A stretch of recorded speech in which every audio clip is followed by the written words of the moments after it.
Hey guys, it's Mike. Welcome back to the shop. It's been a few weeks since I put a video out. Been dealing with a lot of family issues. This time of year is always kind of hard. I lost a really good friend in January a few years back, and in February is the anniversary of my mother-in-law's passing, and actually on Valentine's Day. So Valentine's Day usually isn't a really happy occasion around here. And then to add to it, my wife's uncle, Steve Ball, passed away on Valentine's Day also. He was a Vietnam vet, really great guy, and he lost his battle with cancer. So I've been dealing with that, and then also my son all of a sudden stopped using his leg. He's 6 months old, and he just suddenly stopped using his leg. So we've been up at UC Davis getting all kinds of tests, x-rays, blood work, and ultrasounds, and all kinds of stuff. He's better. He's good. The doctor said it's some weird viral thing where it affects a random joint like a week or two after you have a virus of some sort. But he's doing good. Everything has settled down around here, so I'm back out in the shop. And I got a little behind. I had a few orders pending, so I tried to knock out as much as I could before I started doing any videotaping. But this week I've got a few things to cover.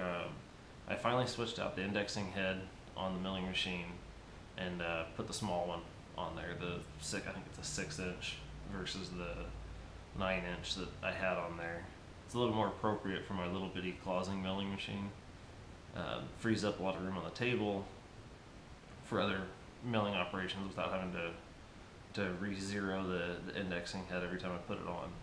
So I did a little video of that, showing how I dial it in and get it all squared up. Also, if you guys see behind me here, I've done some work on my tool rack on the smithy, extended it out a little bit and have a spot for my chuck handles now, which makes things so much easier. I have enough room up there to fit all of my tool holders now. It's pretty nice. So I think that's it for the talking part. I have another muzzle brake that I'm working on right now. If I have time, I'll throw that in the video too. But let's get over to the milling machine. I'll show you guys how I did all that. Alright guys, I'm getting ready to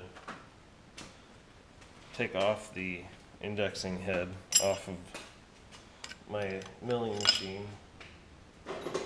And the reason I'm doing this, I had to run some flood coolant, and it really gums up my machine. I don't really care to use it all that much, but it works very well. I just don't really care for the cleanup afterwards. And I need to get my table cleaned off here. And I'm going to switch out this big indexing head with the little one that I have. This one is, I think, like a 9-inch or 8-inch head, and the other one's a 6. So it's quite a bit smaller. It'll give me a little bit more room to machine on the table since my table is so small. So let me get, I had a piece sitting here to use.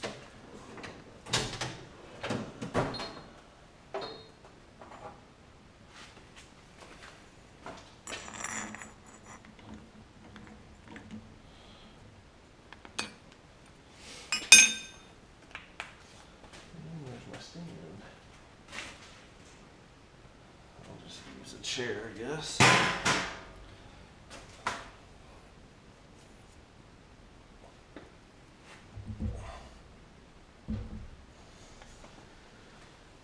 This thing weighs a ton,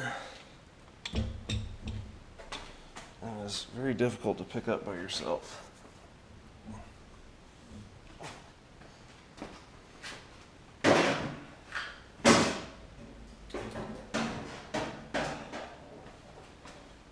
Oh, crap, that's heavy.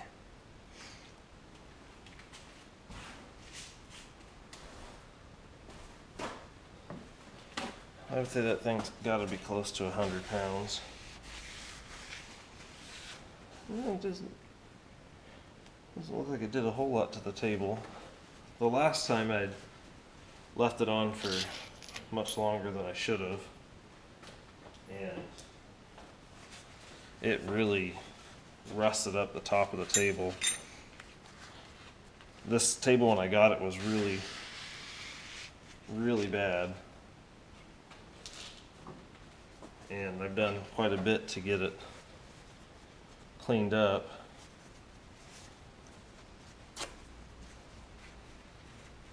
I don't really want it to get back to where it was at before.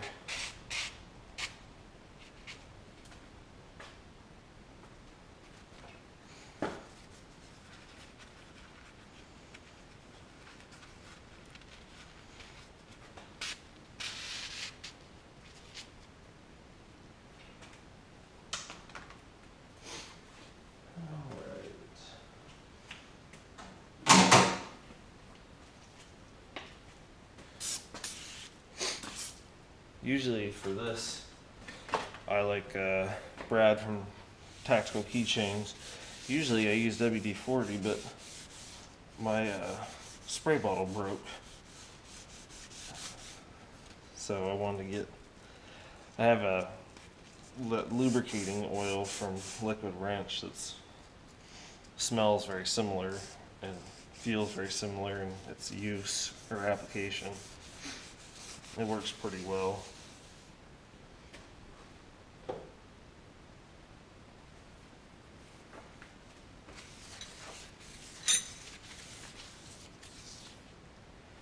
And it just, I like it because it leaves just that real thin layer of oil.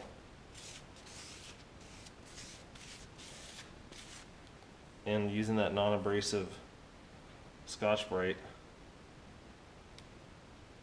it cleans it up nice. I mean, this milling machine's old.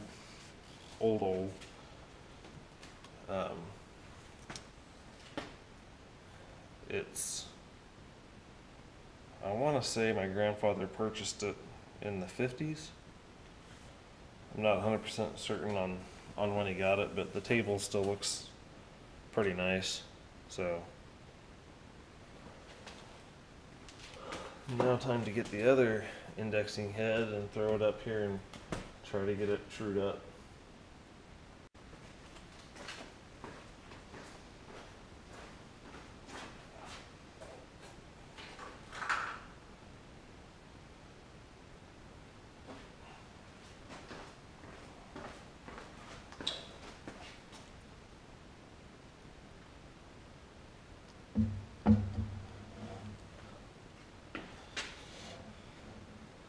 Now I don't have the keys for the bottom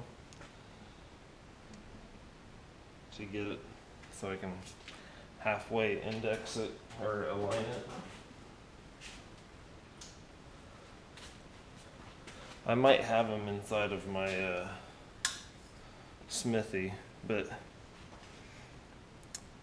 this thing's like pretty much still brand new. The company's the same, it's Vertex, and it's a little bit tighter. The dial doesn't turn as smoothly, but there's almost no backlash in it. The other one had, you know, like, let me see,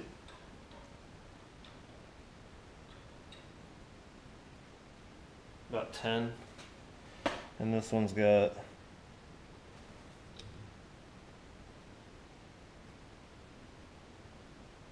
5.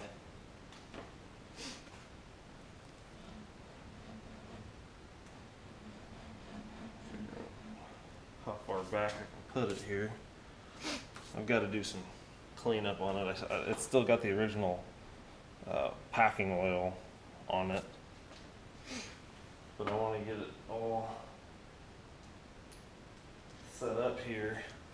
This will give me another 5 inches or so of space, so that other indexing head came out to about here.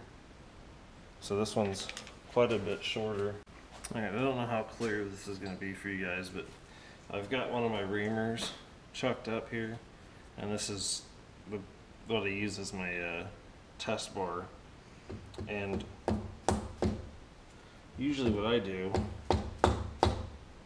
is I can somewhat eyeball the reamer against the edge of the table, and once I get that true, you know, best I can by eye, then I come in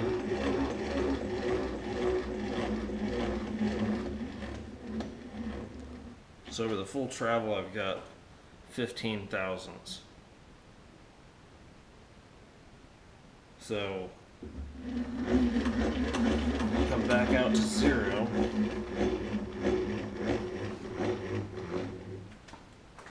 And this isn't pivoting.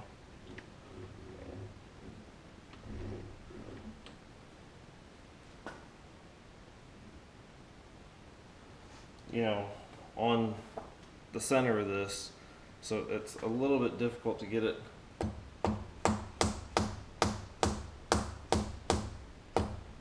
So usually what I do is go about 2/3, and then I'll check it.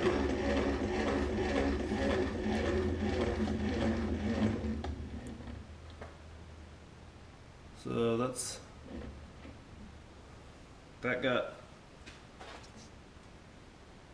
it was at 15 here, now it's at 20, and I moved it 10 thousandths.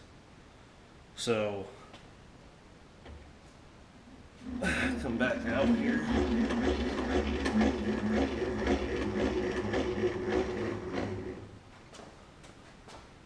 Re-zero.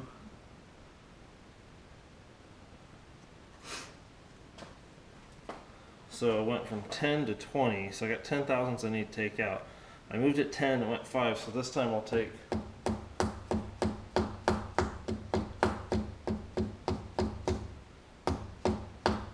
15 and check that, see where that's at.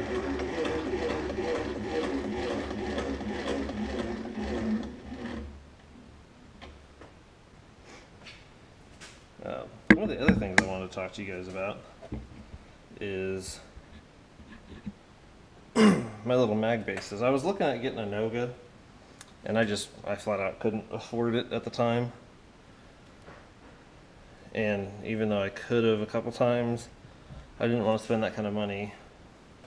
And I ended up finding these magnetic bases. They're made by Eclipse, and these Noga light clone arms, and they've got the fine adjustment and everything here, and these work really, really well. The magnet is ridiculously strong. It's stronger than the magnet for my Starrett mag base, and it's just a little bit bigger. It's the same size as the mag base that came on this unit, but I think this was like 15 bucks, and then the arm was I think 20 at the most, and it comes with its own mag base. But this magnet is kind of weak, and the grinding on here is really, really horrible. So I got the other one. The grinds on that one look a lot better, and like I said, that magnet's a heck of a lot stronger. So now that I got this bad boy up here finally and everything's dialed in, I can get back to work making more muzzle brakes. Alright, so here's the roughed out muzzle brake. And this is threaded metric 26 by 1.5 left hand. So lefty tighty, righty loosey. A little bit of an odd one. The diameter out here is just a little under 1/2 inch, and it tapers back down to just under 1 1/4. And the brake total length is going to be just over 1 1/3 inches. So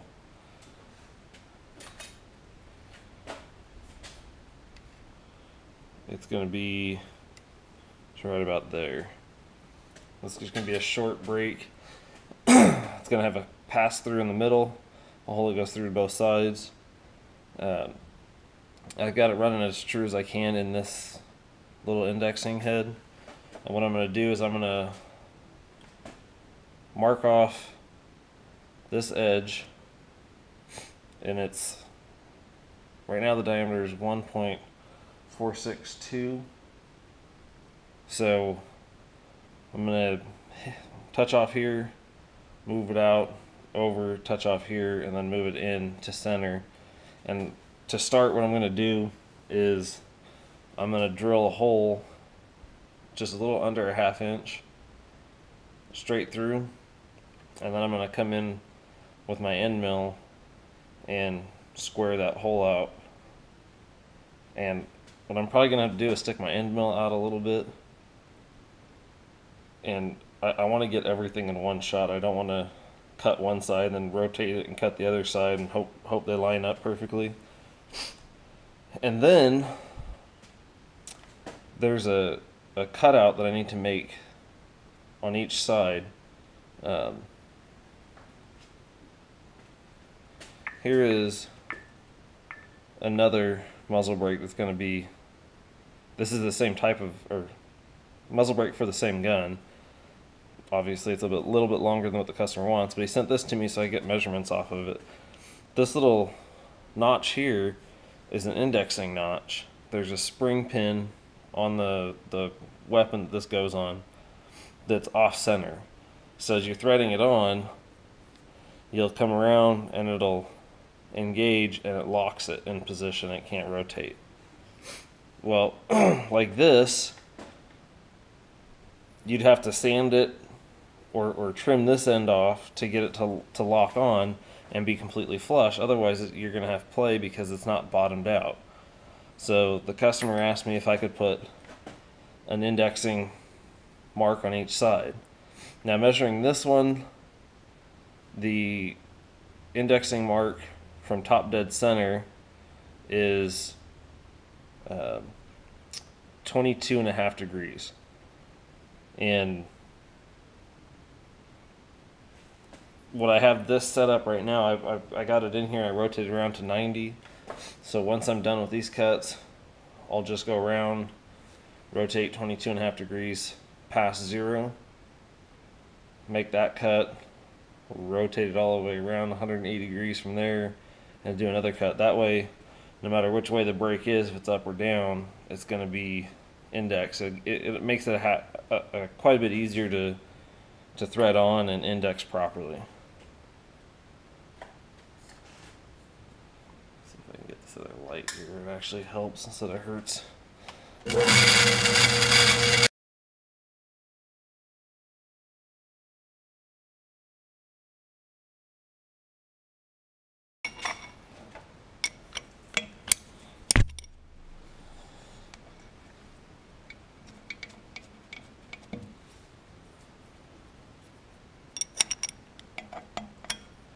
Really should have thought of a better place to stick the camera for this. It's kind of right in my way. Alright, so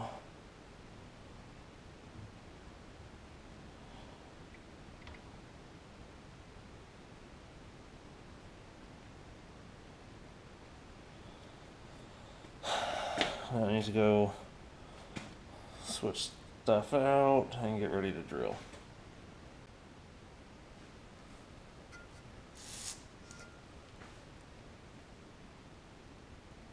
Alright.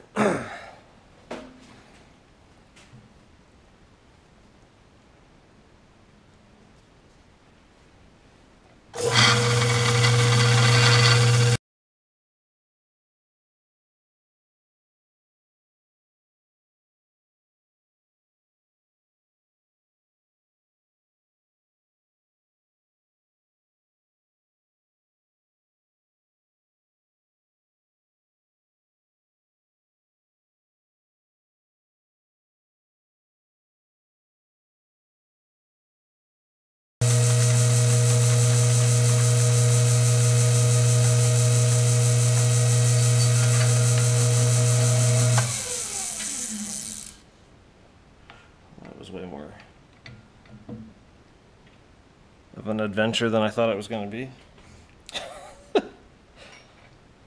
I didn't think about that. I have the center hole cut already, going all the way through to about here. So as it was coming down, it came into an already cut hole and it locked up the drill bit.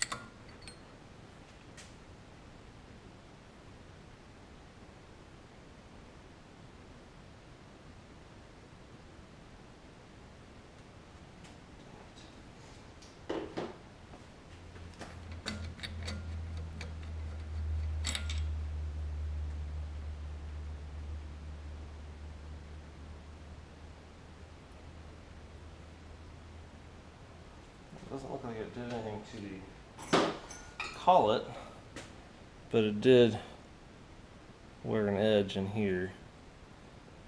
It's a recess, but there, and it's irritating. And I forgot to turn my camera on, so I made the first plunge cut. I moved forward, or moved everything to the left. Just an additional 30 thousandths from where it was, or 31 thousandths. So I've got this area cut, and what I'm going to do is I'm going to come down here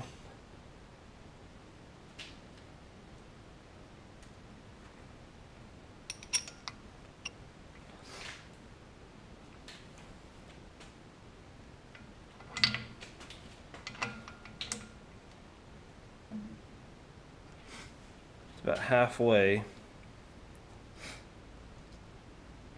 Actually, no, I'm not going to do that. Yes, I am. Okay. I'm going to feed in 250 thousandths. And I'm going to move back over to my 0 and go to the back edge, cut across, part way, pull it up, set the 0 on that corner, drop it down, move back over and across. And I'll have to do it twice because I'm going to be taking it, or at least twice, I'm going to be taking it slowly going down. So I think we're ready.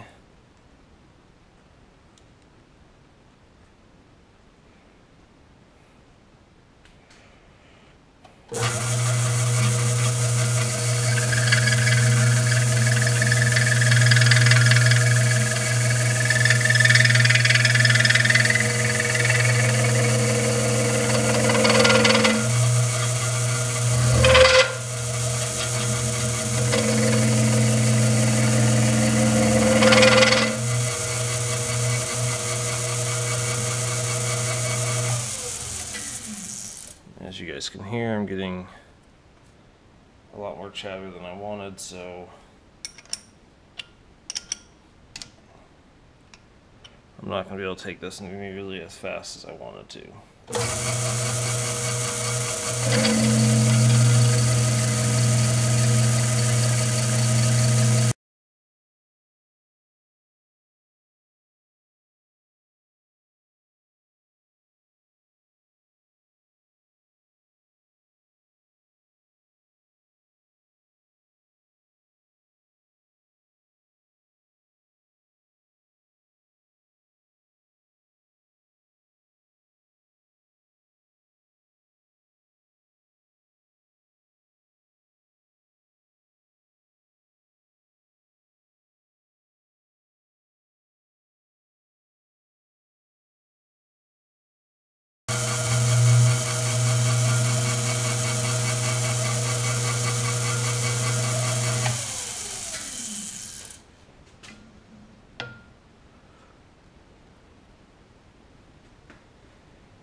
not working at all how I wanted it to.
Alright, got everything reset after my little crash and break.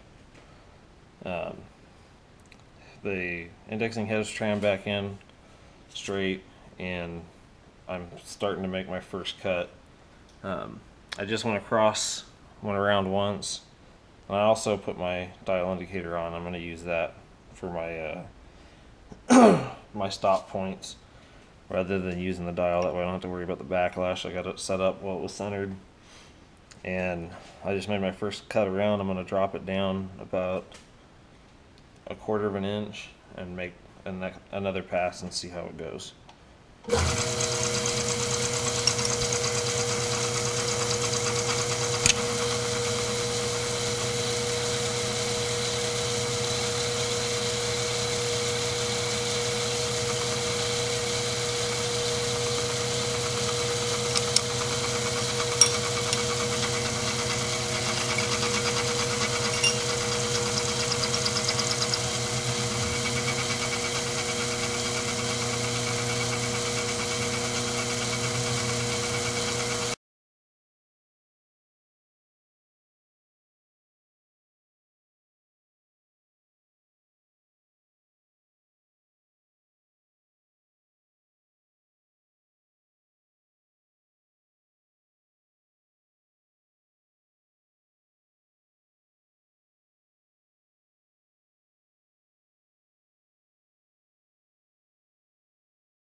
Oh yes, that turned out perfect. Alright, so the last part of the milling on here, I'm milling in these indexing points. And what I did is I found a gauge pin that just barely fits in there, and it's a .150 gauge pin, and the closest end mill I have that's under is 1/8. So I again have my dial indicator hooked up on my milling machine here.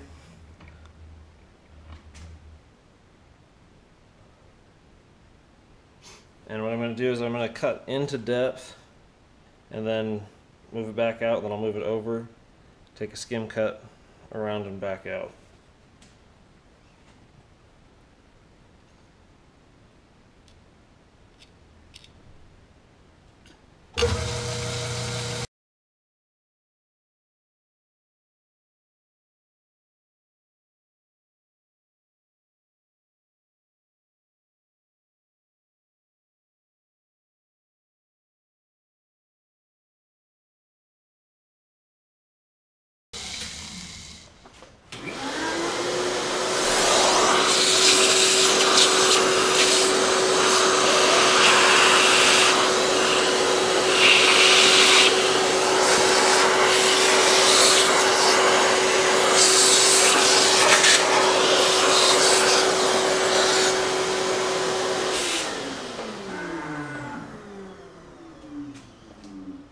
Check the gauge pin and we're good.